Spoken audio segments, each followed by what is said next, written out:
in the lunch.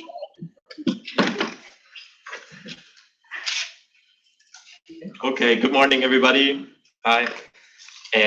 So can we start off with a quick question? How many of you already know what data augmentation generally means? Okay. And does somebody of you want to give a quick explanation? Anna. Okay. It's basically like if you don't have an infinite amount of data, aka all of us, you can do tricks to like make one image count for more than one. So for example, you can flip it, or you can like rotate it, or you can add a little bit of noise or something, and the model can learn a little bit more from just that one image than it would otherwise. Great, yeah, perfect explanation. Data augmentation means we apply some random transformations to our data set while we're loading it into CPU to increase our data diversity and increase generalization. Generally, in this 1 hour lecture, I will go with you over the context, the motivation behind using data augmentation, a bit of the theory behind it, and then basically what are the practical things you can do, and give you a little bit of code. Ideally, you walk away with data augmentations that you'd like to try and the library in hand that you would like to use.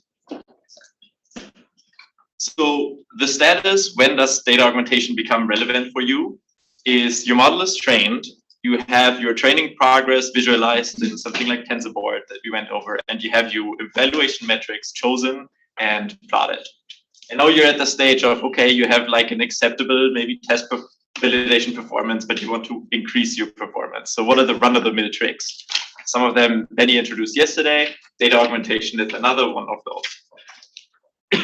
In our model architecture, we can see here a sample architecture of a segmentation network. It has the hard disk here. The data is loaded into memory. During this data loading, we apply the data augmentation. So here, for example, we can see an image of a street, and then we'll pass it to a convolutional layer and some other layers. You have some predictions, some ground truth, and your loss, and you backpropagate that. The important thing is the data augmentation happens here in the very beginning. It does not happen on the storage, but rather during the data loading. So when should we use data augmentation? I think generally we can always use it, but there's some indicators for when it would be particularly helpful. For example, we have very good training performance, but poor validation performance. Another one would be our model does not generalize to the ecological task of interest. Like we did some splitting in our data set. We trained it maybe on one geographical region, but it does not generalize to another geographical region. Why is that? Or our data set is simply too small for the task complexity that we're trying to solve. So generally, you ask people, okay, what should we do then? They might tell you something like this. It's a comic, it says, this is your machine learning system. Yep, you pour the data into this big pile of linear algebra, then collect the answers on the other side. What if the answers are wrong? Just stir the pile until they look right. Great story. But acquiring a large labeled data set is always very costly. So how can we get around this and maybe take the most out of the data that we have? That's the question here. And one important concept to learn here is the axis of variation. We want our data set to be representative. So representative meaning that it does represent the axis of variation that we have in between training and test. Now I go a bit more in that. And if we do this right, we can achieve dramatic improvements. So for example, here, somebody went out and trained a model on CIFAR 100, which is a standard data set for image recognition, and improved the accuracy from 82 to 89 just by augmentations. And somebody else, I think, took all the augmentations away from the current leading models in the benchmark, and it decreased the performance by, I think, 11%. So it can be pretty impactful with relatively little effort. Now, what does generalization, representative, axis of variation mean? We all know generalization with neural networks can be brittle. I think we went over that. If we train a cat-dog classifier and we feed the network a cow, nobody of you probably would expect to classify it as a cow. But it can actually be more subtle than this. So for example, here I went out and I trained my model. In this case, it was a generative adversarial network, a unit architecture with adversarial loss. I give it as input the satellite image from Maxar, who's a satellite, and I want to predict this image. I wanted to visualize coastal floods. And it does very well at this on the validation data set. As you can see that the prediction looks very similar to the ground truth. And then I wanted to generalize this model and run it across all of the US East Coast. So I used the naive imagery, which is an aerial imagery from a plane. It has approximately the same resolution. It has the same bands, RGB. And this is the image that it should have been produced, but then this is the image that came out of the network. I was like, what the hell is going on? These images, they look so similar. Why does my model generate complete garbage? And then question to you, what do you think was the axis of variation? What caused this detrimental performance going from XR to naive imagery? You know how buildings? You know how buildings? No. Oh, yes. Yeah, buildings. My training data set did indeed have a lot less buildings. The resolution? Yes, the resolution was one factor. The resolution was nearly the same, but Maxar has 1 meter, at 0.5 meter, and naive had 1 meter resolution. Potentially different spectral bands, like different portions that are depending on what were used.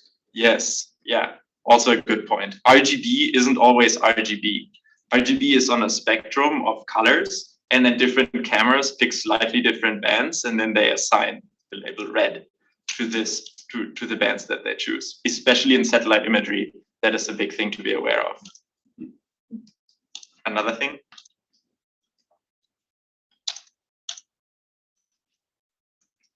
There are also different atmospheric conditions between like the satellite imagery versus aerial naive. Yes, yeah, that's a good one. So satellite imagery obviously is taken from space. The other imagery was taken from an airplane. So you can imagine how there's a lot more atmospheric haze in between. And then satellites apply some transformations to remove the haze so that it looks not hazy. But in the end, they did some transformations to this image. And then it comes out that even though these images look so similar, maybe this looks a little more hazy, a little brighter, but they look very similar. I would expect generalization, but these tiny little things can bring our network to die. So here I'd like to explore a little bit more why our network fails for this generalization. Most of the time, neural networks are over-parameterized. I think we all know linear regression. In linear regression, we have one linear layer that has a couple of weights to it, and we fit that to our data. In a neural network, we can have something on the order of 100,000 or 500,000 parameters that we're fitting to our model, which means we have a lot of parameters, which means over-parameterized, and it can lead to overfitting, and it can learn spurious correlations, like, for example, learning how to look at the logos. The data learn to look at the logos being, like we had this example where we trained a camera and then it would just recognize that all cameras with logos were of a certain category. And it won't generally learn interpretable features. So people use data augmentation to help the network learn interpretable features. And another thing is if the test data is out of distribution. So what does out of distribution actually mean? In this cartoon that Sarah showed us, we had 2 data points. There's 2 axes, x1 and x2. These are the inputs to our neural network. In your case, it's images. Here, it's like literally a 2D vector with 2 numbers, x1 and x2. We feed these in, and then orange is class 1, blue is class 2. So in distribution, we would say any points that are sort of in the circle, we would probably expect them to be in distribution. And I think one of the takeaways here is that small data sets can actually be very fine. People ask for thousands of millions of images, like when you start collaborating with computer scientists, they would tell you this, but simply bigger is not always better. Smaller data sets can be just fine. So for example, here on the same imagery that I showed you earlier, I was training a flood segmentation model, and I just wanted it to work on the satellite pass, on one satellite pass. So the satellite flew over once and gave me like a big TIFF back. I labeled a couple of these images and wanted to run it on the other part of the image. And that worked very fine with me just labeling 100 data points. So if you expect to be your task, your ecological task of interest, to be within distribution, a small data set can be fine. Most of the cases now, you might face a situation like this, where your test or validation data set is slightly out of distribution. So the question is, if you expect your validation data set to be here or here, which data augmentation could you apply to your data points, to this X1, X2 scenario, so that if you train on an augmented data set, it will do just fine on this test data set? Augmentation. Sorry? Data augmentation? Yeah, which data augmentation would you apply to your training data points? You would have to just add X2, I guess. Just like randomly add some amount of X2 to your input. But like, how would you know to do that? I don't know. Yes, perfect. I think this is the answer. Yes, you would add noise in the X2 direction to your training data sets, so that you know that you would be able to generalize. The next question, how would you know to do that, is data augmentation is really a point where domain knowledge plays a big role, and you have to think about what are the invariances of my data set? What are the transformations that I can apply to my data set without changing the label? Or that is called invariance. And then another one is I apply a change in the image and I expect the label to change in an expected way, and that we call equivariance. More on this later. So here we said out of distribution. And out of distribution is sort of a bit of a vague term often that you will hear all the time. So I just like to quickly say it is what people do research in quantifying out of distribution or quantifying anomaly detection, a related field. So one thing you can do, the easiest, is human evaluation. You look at these 4 images that were taken a day, and you probably say, okay, these 2 images at night are out of distribution. Another one is distance in Euclidean space. You can measure the mean absolute error, mean square error, peak signal to noise ratio, or structural similarity index. These are all distance metrics that you can apply to one image in between 2 images. So they will tell you how far apart are your images. And if you have all your images clustered in one area, and then you have another image that has mean squared error very large to all the other images, it's probably an out of distribution image. Is that like calculating the mean absolute error of like pixels? I don't understand. Like how you would calculate a mean absolute error in between 2 images. Oh, in between 2 images, okay. Just like random selection of 2 images within your data set, and you would just like look at the relationship between all of them? Yeah, that's one thing you could do. Okay. Yeah. So this would be the distance in Euclidean space, but then there's also other spaces. For example, the feature space. And the feature space is if we have a network trained on, for example, a very famous one is you train your network on ImageNet, and then you take the first couple of layers and you look at the weights in these layers. Now you take your model that was trained on ImageNet and you run this model on one image and then on another image.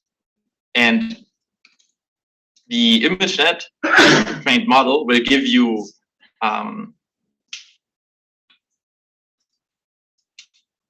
the values after each layer. And then you take the mean squared error in between the first couple of layers for the first and for the second image. And then you compare the distance of those 2. That is another distance metric you could use. People call it LPIPS, and it's a very helpful one to find out how far are your images in this feature space, in the space that the neural network learned. Just to try to reiterate what you just said to make sure I understand the difference between Euclidean space and feature space. feature space is basically you're comparing encodings. And then Euclidean space is you're just seeing where your model does poorly and you're like, okay, that's probably something that's out of domain or no.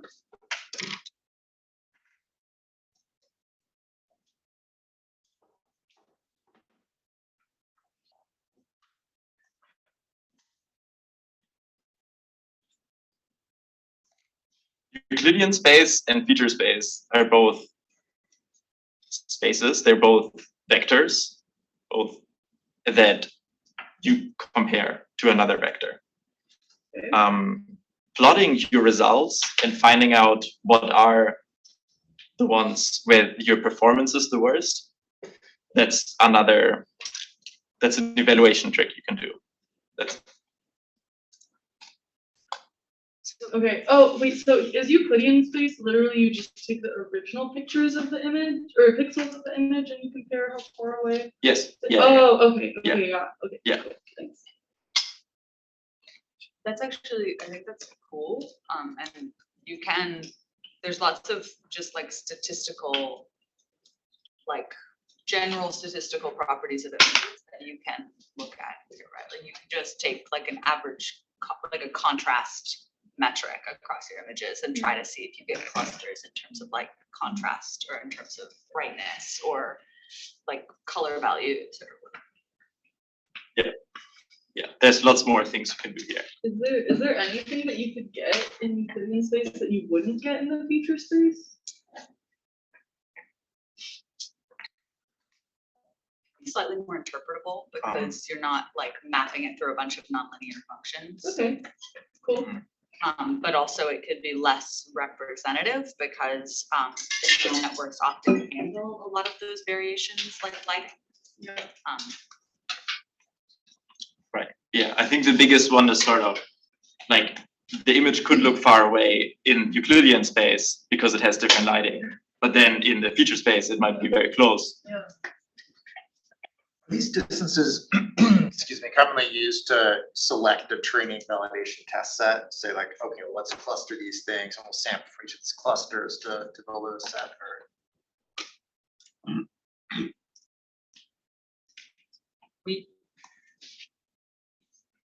We did that.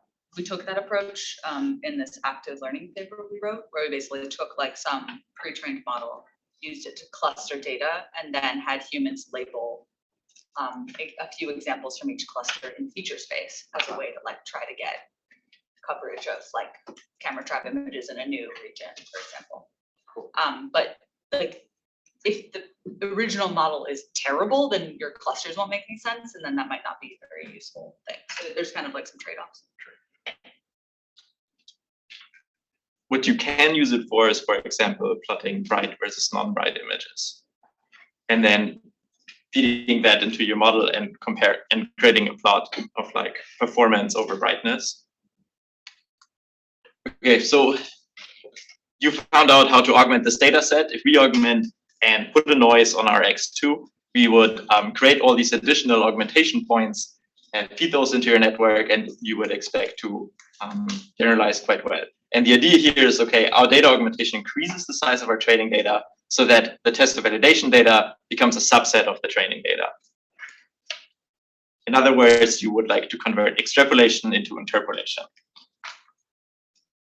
I'm sorry, maybe I missed this, but how do you actually, so what is what you're putting in? What is this noise? Is it images? Is it just random vector? What's the augmentation like? What is it? Yeah, you're getting to the next slide. Oh, I'm sorry. In X1, X2 space, the augmentation is we literally just vary over X2. But in image space, we'll explore that soon. And I think the point here is that if you just vary over X1 and X2, you're gonna make your model like bad. So you'd have to like use your domain knowledge to figure out that you shouldn't vary in X1, right? Because if you just randomize both ways, then you wouldn't actually get the classifier you want. Yeah, that's a fantastic point. Thanks for adding that. Okay, so X1 and X2, we varied over X2. Now the question in the audience, can you get with the person next to you and talk about what are the axes of variation? What is X2 in your case that you can vary over and you wouldn't change the label? Yeah.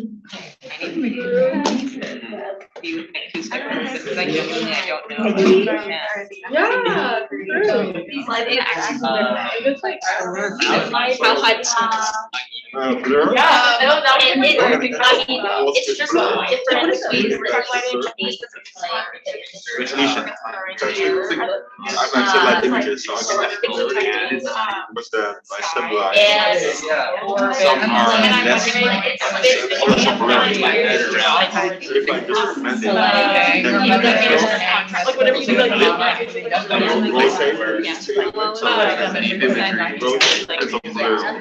Treat it that it can't, I have, like, what you wanted to actually learn. I've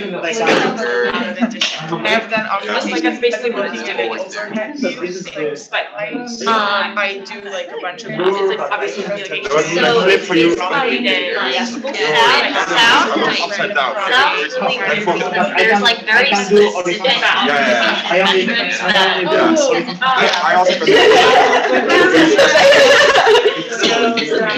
down. But Like like, the same way this like in just, you know, like reverse the image. And using And also it might, like, the axis variation is like how you make the same. Yeah, that one. For example. Yeah. How much background. So I guess One eye. is just. Yeah, I mean, too, like, I think, When they. but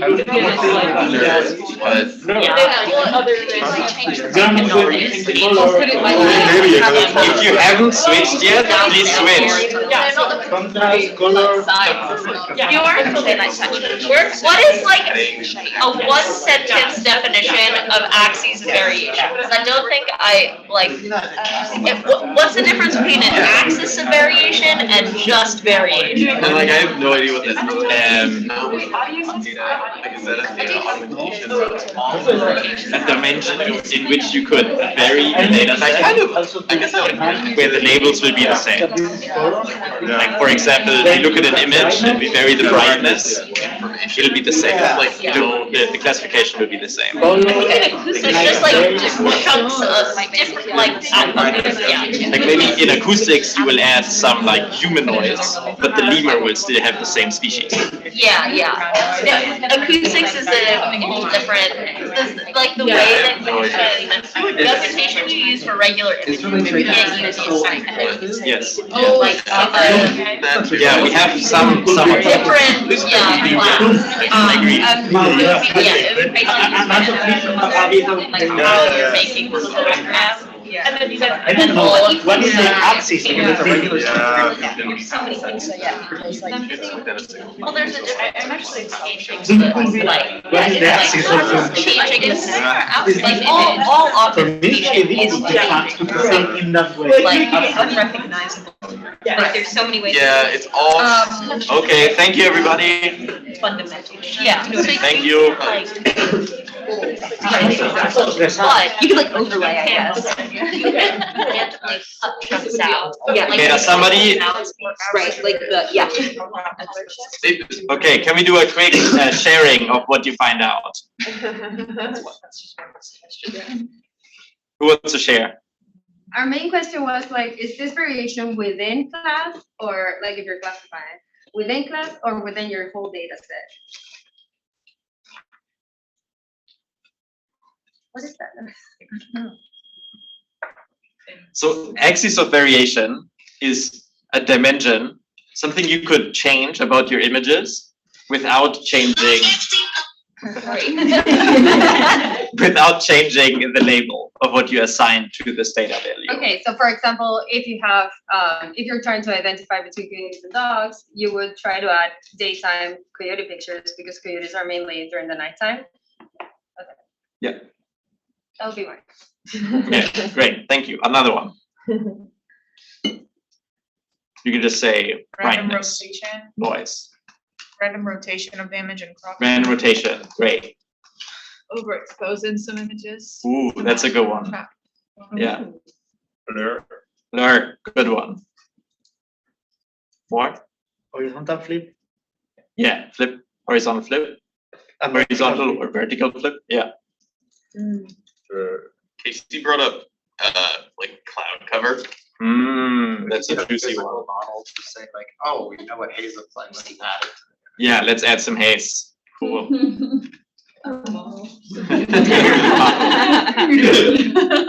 Sun reflectance, Sun reflectance. which is sometimes sun reflectance. Yeah, or shadows. Yeah.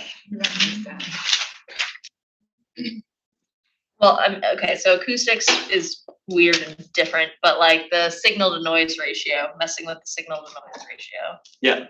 Or the sampling rate. Sampling rate. Yeah. Great. Okay. Oh, I No, thought I you just had was one. like, nah. Okay, so maybe another common axis of variation. I think you already got many of these, but different environmental conditions, sensors, or object appearances. Environmental conditions, day, night, fog, rain, snow, haze, lighting, shadows. Remote sensing, often atmospheric noise or the sun inclination. In audio, maybe background noises. Differing sensors, for images, the resolution, aperture, ISO. For remote sensing, that's the flight altitude with aerial imagery. The nanometer range of bands, we had this quickly earlier, the off-nadir angle, which is the angle at which you're taking the image. The color calibration of your sensors. In audio, the signal range, the sampling ratio, or maybe like a high pass filter, low pass filter that is applied within the microphone as per default. Or differing object appearances, maybe the perspective, pose, or motion blur of your animals that you're photographing, and in audio, maybe the distance or the direction in which your object is flying or existing. So augmentations incorporate domain knowledge. Here, for example, we would expect Snoop Dogg to still be Snoop Dogg, no matter of the hat he's wearing. And axis of variation means something that means a dimension of variation which will not change the label. In other words, that's also an invariance. Your data is invariant to transformations in brightness, for example.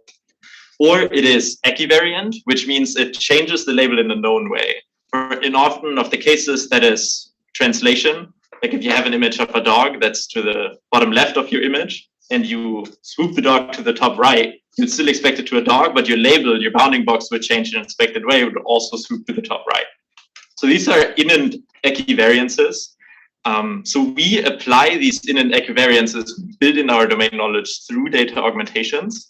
But there's also very active research happening in what's called equivariant machine learning, which is people try to build invariances or equivariances into our models. CNNs are translationally invariant through their, some of CNNs are translationally equivariant through their filter that they slide over. But then maybe you want our model also to be naturally rotation invariant. And people are thinking about how to build network architectures so that that would natively happen.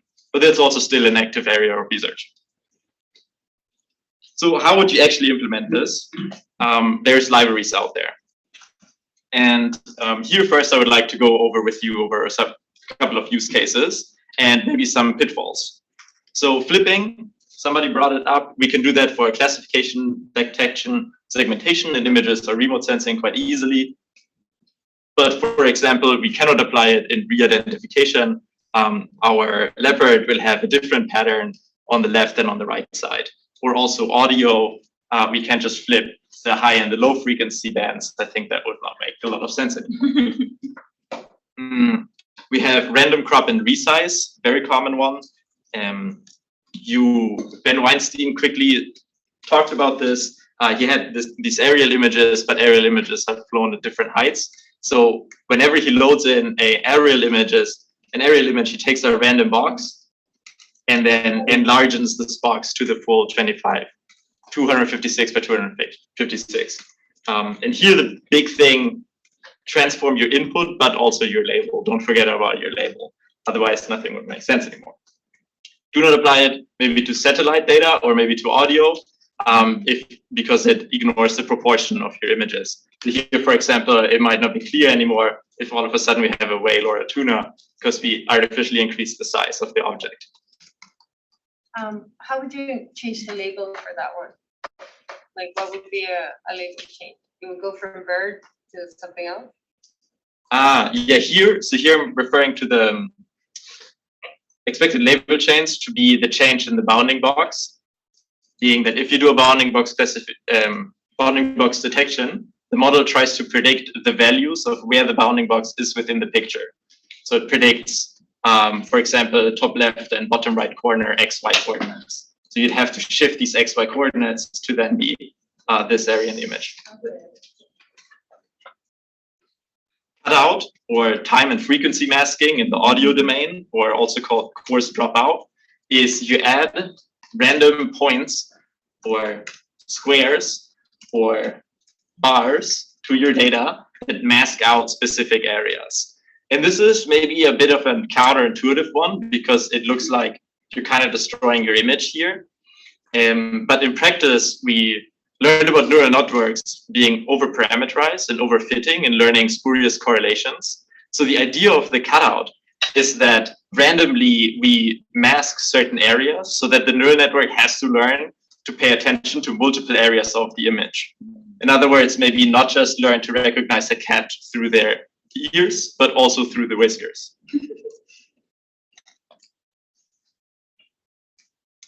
So go to augmentations if you're working with imagery. These are sort of, these are anecdotally the go-to augmentations. So with images, you can do horizontal flipping and random crop, very easy. With audio, time frequency masking or noise mixing. I asked somebody who works a lot on audio and he said, use mix-up. That's like one of the biggest things. So I'll go over what that is in a second.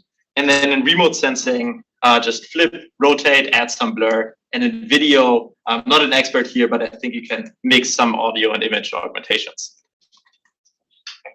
Okay, so what are, after we went over to these, can you write down 2 augmentations that would work for your data set and 2 that would not work for your data set?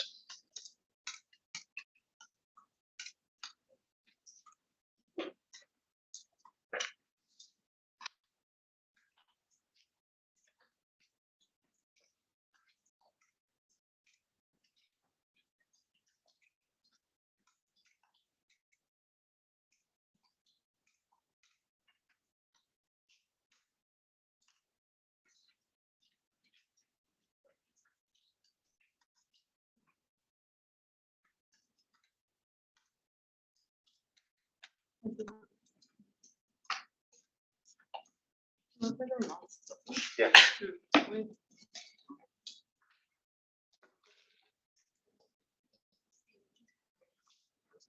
Okay, great. We can think about this a bit more later as well.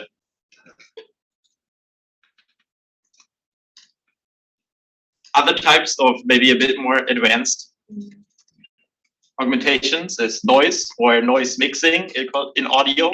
And here we add different noises to our images. So on this beaver, we add Gaussian noise, maybe salt and pepper noise, and maybe dropout noise. Dropout noise is we add tiny black values. So we assign the RGB value to just be 000. In salt and pepper, we apply white and black. And in Gaussian, we randomly sample the value of what is our pixel from a Gaussian. And in cutout, that's the one we saw earlier, there's squares that mask some areas of the image. And what's interesting here to notice is different noises might seem very imperceptible and all the same to the human, but they are vastly different to our neural network. There's another type of noise called adversarial noise, or adversarial attack. You might have seen it through the media. It's when you take your image and you just maybe take one pixel and you slide this one pixel that is very chosen with a lot of care. You take this pixel and you slide it a bit of the other in another direction, and your beaver will not be a beaver but a panda anymore to the network. So this is part to illustrate how brittle our neural networks are. In practice, we don't really need to care about this. and because nobody will take your image and find this pixel and change this one pixel. But it is important to point out that different noises might seem the same to the human, but if you apply noises, you can sample over different noises. Resolution and blur, we can add some Gaussian blur, where here we can also add some different sampling to our audio signal. Day versus night, Sarah mentioned this as a very common one if you have a lot of day-night imagery. The night imagery in your camera is taken by infrared, but it is converted into grayscale. So you can take your day images and convert them into grayscale. They won't look the same as the night, but they might help already and give the network a little bit of a nudge. Motion blur, common one for camera trip imagery. Or I was personally surprised by this, but there's very off-the-shelf weather augmentations now that you can apply to your network, to your image. And here's the original image, and just by calling a.random shadow, we will find out what that actually means. It'll add shadows, it'll add rain, it'll add sun flare, random snow, or random fog. So random fog might be a good one for remote sensing. Random snow, maybe a good one for you, Catherine. I was gonna say though, a lot of these, they're like kind of very like smart, like they have some model that's doing that. But those models in like a lot of these packages are trained on specifically this like simulated data set for self-driving cars. So they don't always work off the shelf for ecological images. So before you just like throw it in, like always visualize the augmentations you're gonna do and make sure they look reasonable. Yeah. Look too good to be true.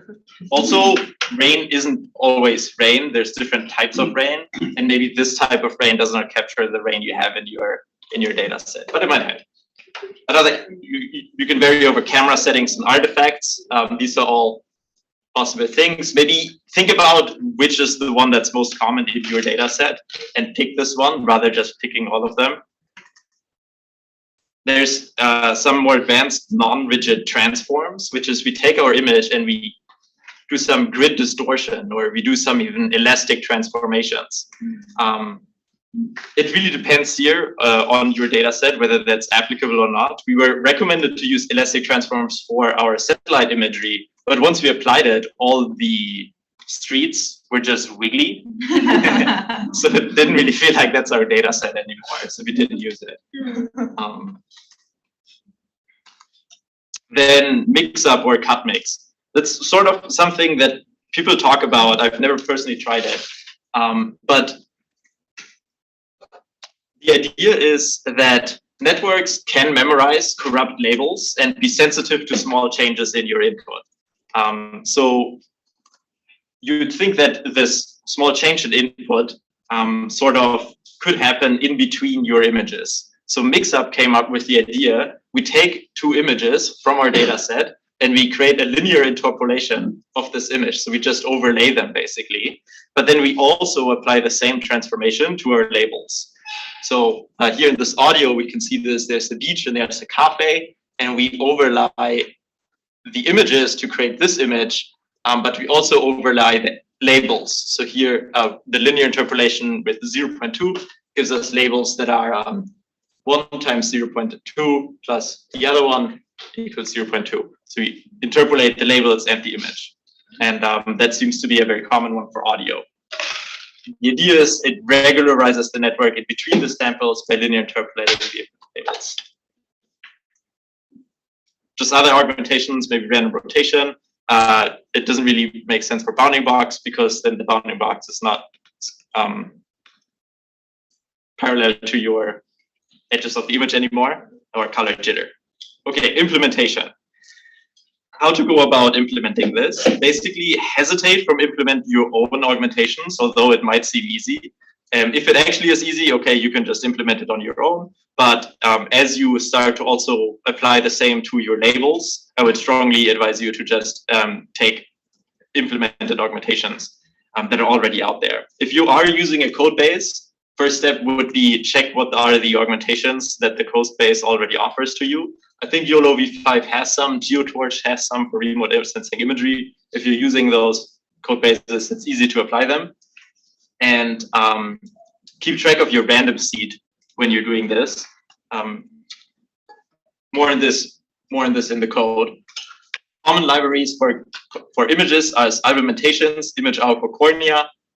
I will demonstrate on Augmentations because I really like this library. For audio, you can use Torch Audio, but there's also a couple of other ones that I haven't tried, but they seem feasible. For remote sensing, GeoTorch is a very common library that you could use for remote sensing, and it has inbuilt cornea augmentations.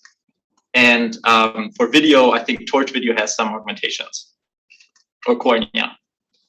Okay, so when you want to implement your augmentation, you would like to implement an augmentation pipeline. So here, we started with this cat image, and we first say we want to random crop it to our 256 by 256, and then you might want to apply a horizontal flip, and then you might want to apply a brightness contrast. And all these transformations are applied with some certain probability, which means we iterate over our data set quite a lot of times, right? Every epoch circles once over our whole data set as per standard. So in each epoch, we take each image and we apply a slightly different transformation to it. That's sort of the pipeline here. Okay, so the demo. If you have your computers open, the link is in the Slack. You can click on it and run it by yourself. Otherwise, I will also run it here on my computer. Bjorn, Oh yeah, on the sorry. last one, you're saying the last slide, this is each stage is like a different epoch? Sorry, yeah, maybe that was a bit unclear. Each column, the augmentation goes through each column when you load your data point. So you load one cat image and you apply all of those transformations with a probability of 50%, 80% in this case. And then each row would be a different epoch. Okay. So you're not throwing every sort of possible transform at once in one epoch. You're sort of randomly doing these things. Basically, I think you just put a probability of doing any of these things.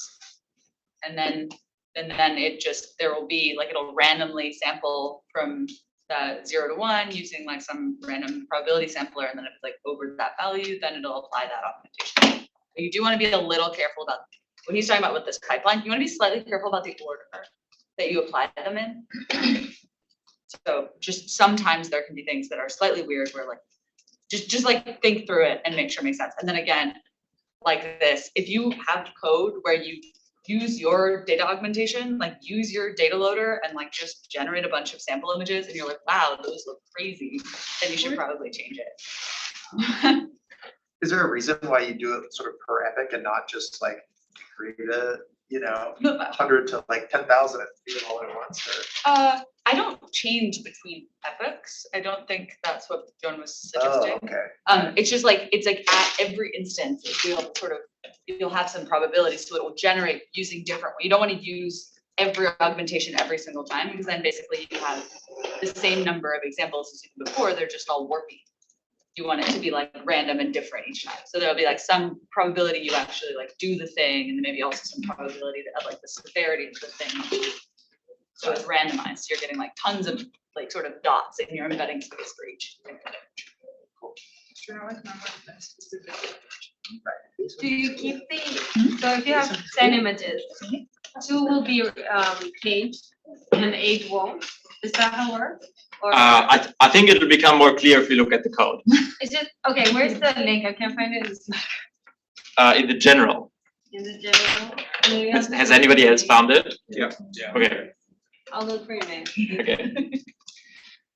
Okay, so in this notebook, first we load our image. Here we use computer CV2. We just load an image from a path, and then this image is converted from BGR to RGB. This is just because OpenCV loads the images natively in BGR, and then we convert it to RGB.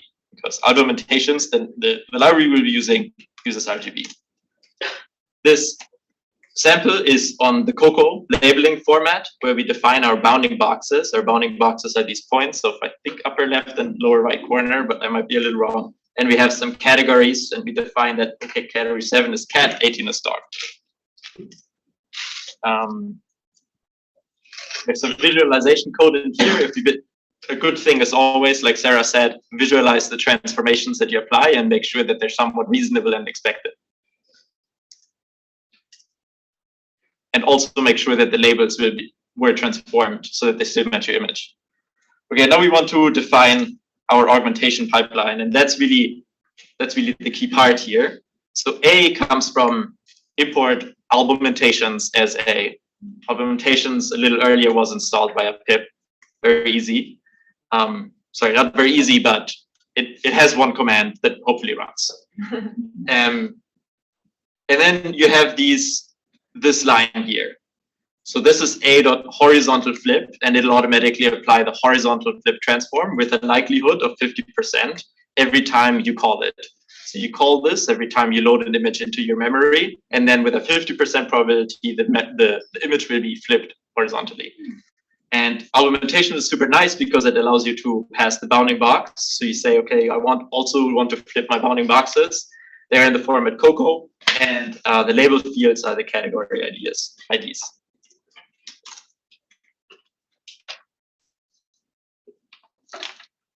Here we set the random seed. Some of you might be aware of this, others not, but the random seed,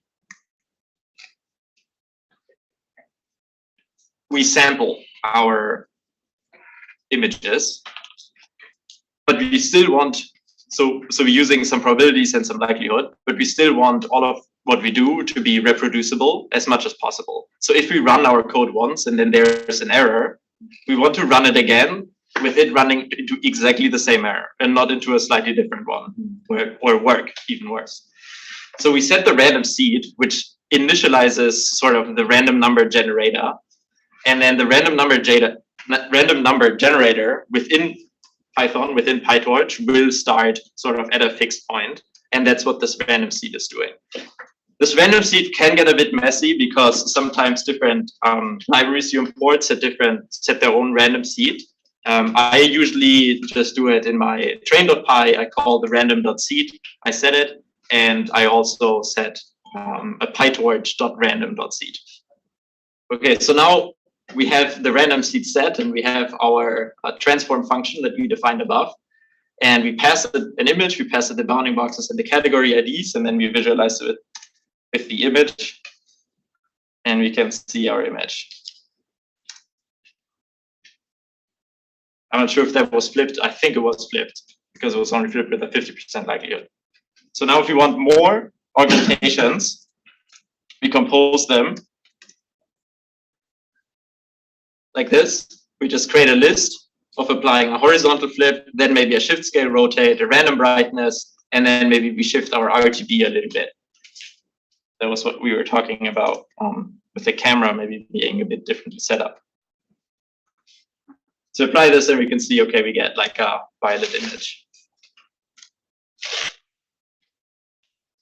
And after the class, you might want to use this notebook and try out the augmentations that you wrote down, the two, and see if they do the expected thing that you expect. Or you go into Augmentations documentation.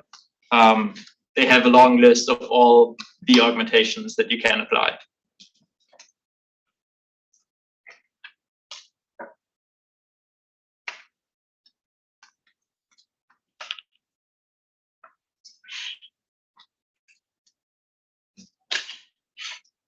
Okay, where do you apply?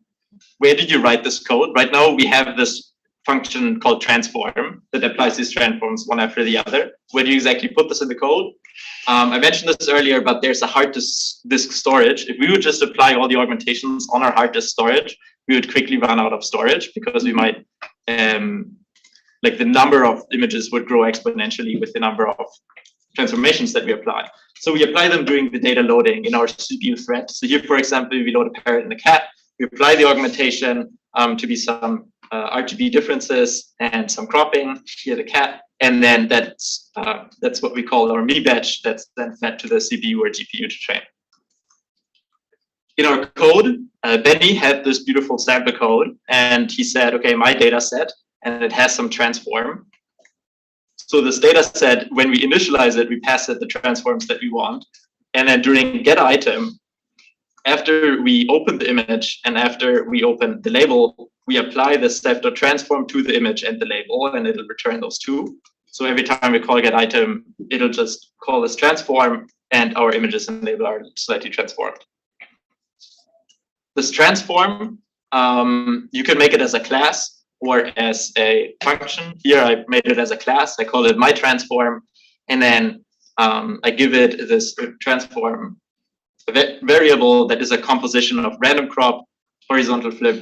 Random crop, by the way, it's fantastic for if you have differently sized images in your input and you all want them to be 256.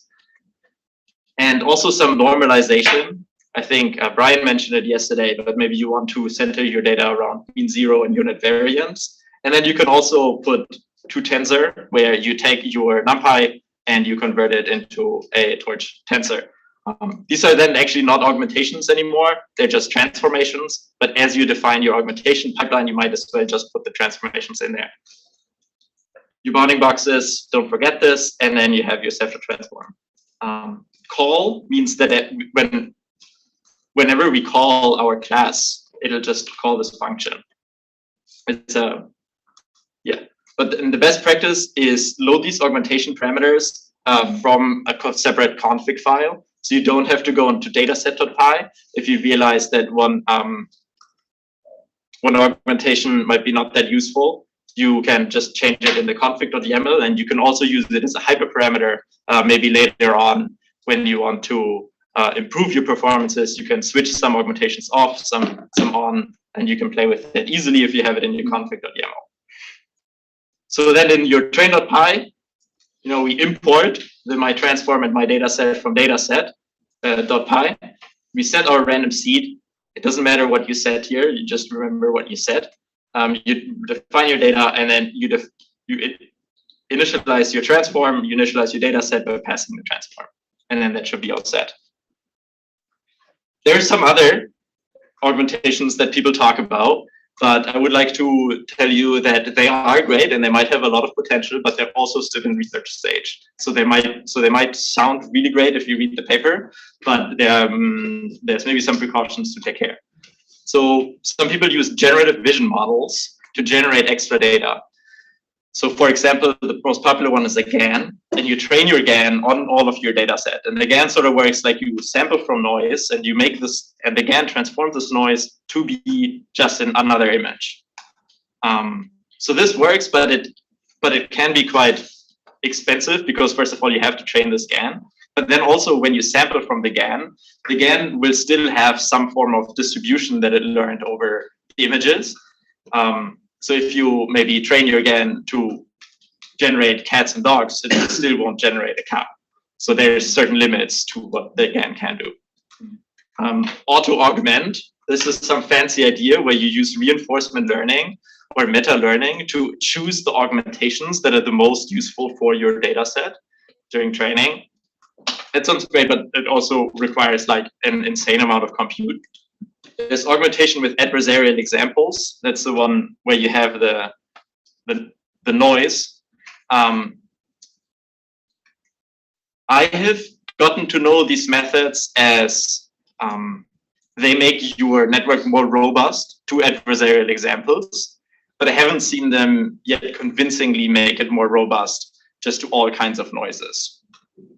But I might also be wrong because there's still research coming out every month of this. Simulations. Sarah has a great paper where she used game engines to generate images to render images of deer because she was working with a data set that only had 6 deer as far as I know, and it was a very imbalanced data set. So she augmented the data set with creating some artificial imagery from the simulation engines. And it actually worked very good. The performance of the deer was nearly matched with other classes, correct me if I'm wrong.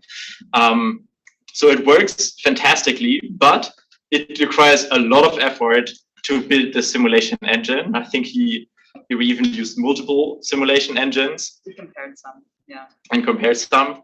And it can also decrease performance on the real data of other classes. So hopefully, maybe someday there will be an off-the-shelf augmentation that we can just use in our augmentations, and it'll give us some extra deer.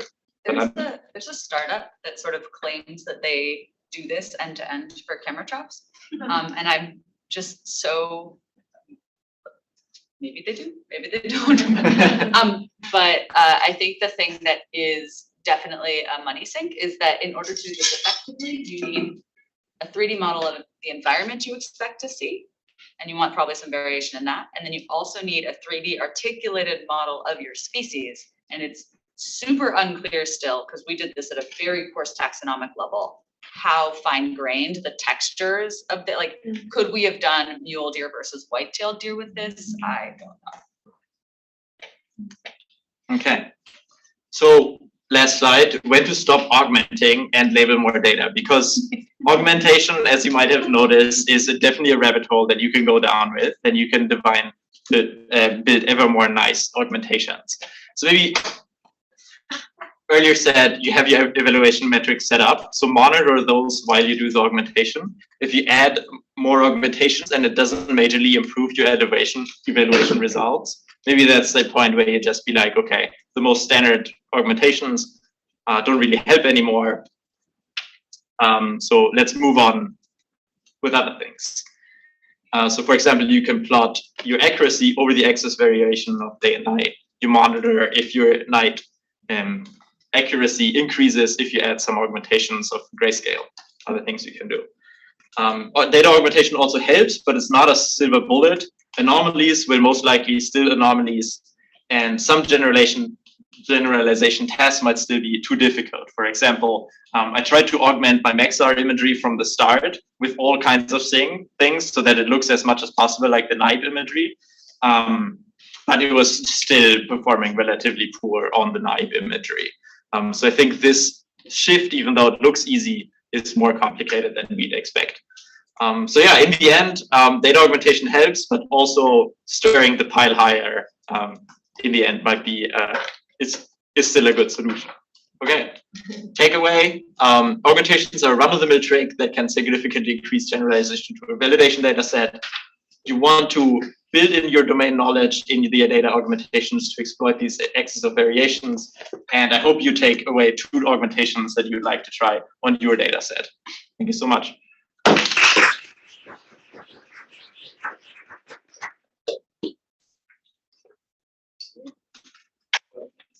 I know Sarah's paper kind of addressed this with the synthetic data, but is data augmentation an acceptable way to go about with class imbalance and addressing class imbalance? Yes, but I think sort of implicitly, because one of the issues with class imbalance that's sort of also implicit is like the assumption that some of your classes you don't have enough data for. If you had really imbalanced data, but you had like 100,000 examples for like your lowest sampling of your rarest class, then it's very, very easy to just crop all of them to 100,000. That's like definitely sufficient to learn what you want to do, assuming that it is and you have enough variation, yada, yada, yada. But if you don't have like class rarity as part of your imbalance, then it's less complicated, but it's usually sort of this combined factor where you have really imbalanced data and the rarest classes, you don't have enough data for it to learn effectively, in which case, then you can use heavy augmentation, and you could even like augment, I guess, more heavily for those classes. So that I doubt it would actually make that much practical difference versus just augmenting for everything. But the idea is that it should maybe give more variability for those in just really not that many examples.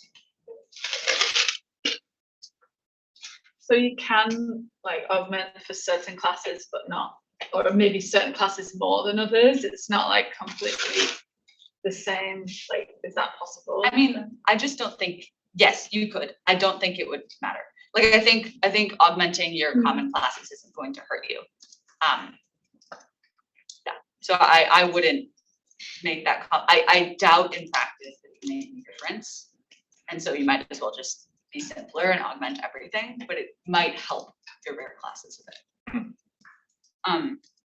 You can also like look, right? Like, I mean, one of the cool things you can do if you have an imbalanced data set is, you know, do it without a ton of augmentation, and then look at common versus rare class performance, and then add augmentation and look at common versus rare class performance and see, like, is it helping both of them equally? Is it helping the rare classes more? And you can like probe that for your data.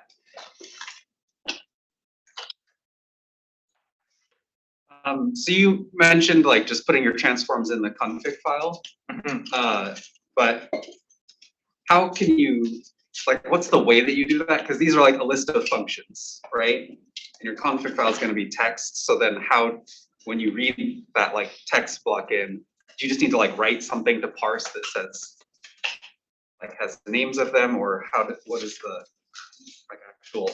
I think you could do that, or you could put the probabilities in your config file, set them as 0. and then set them as 0, 1. If you set them to 0, Yeah. it won't apply the transformation. What I usually do is I set default values for everything, for all the augmentations that are like not using them. It's basically like, use this augmentation with probability 0 is the default. And then in the config, I'll just set the probabilities for each one. And then it's like, you only have to write in your config the ones you want to use, because everything else will automatically be turned off. So in the end, if you perform data augmentation, do you have in your data set like image 1 label, like image 1 augmented label, or is it just like one or the other? What? Like Yeah, so on your hard disk, it's only the original images. Yeah. The augmented ones are never saved. They only ever live in memory, and afterwards they are Okay. dead. Cool. You can plot them because it might help you debug. Great, but it's only as like. Yeah. But you can add images to TensorBoard, which is kind of slick. So like if you're using something like TensorBoard, you can, you know, you add those scalars. There's also something where you can add like an image. So yeah, so you could actually just have something where it just randomly shows you examples of the training images. And I often do that as like a cheap way to just like, I'm training a model and I can click on another tab in TensorBoard and just check and see what the training data looks like. It saved me a lot of trouble in weird cases, like where I'll just like go and look at the training data and it's like all black frames. I'm like, oh, something got really messed up. Also, I'm not sure if that was clear, but apply your augmentations during training, but not in the validation on the test. Yeah, thanks for pointing that out. Yeah. Okay, thank you so much. And I think now is a GPU session, in case anybody wants to, in case anybody has to set up their GPU. We're now all assembling here and doing our GPU tests together.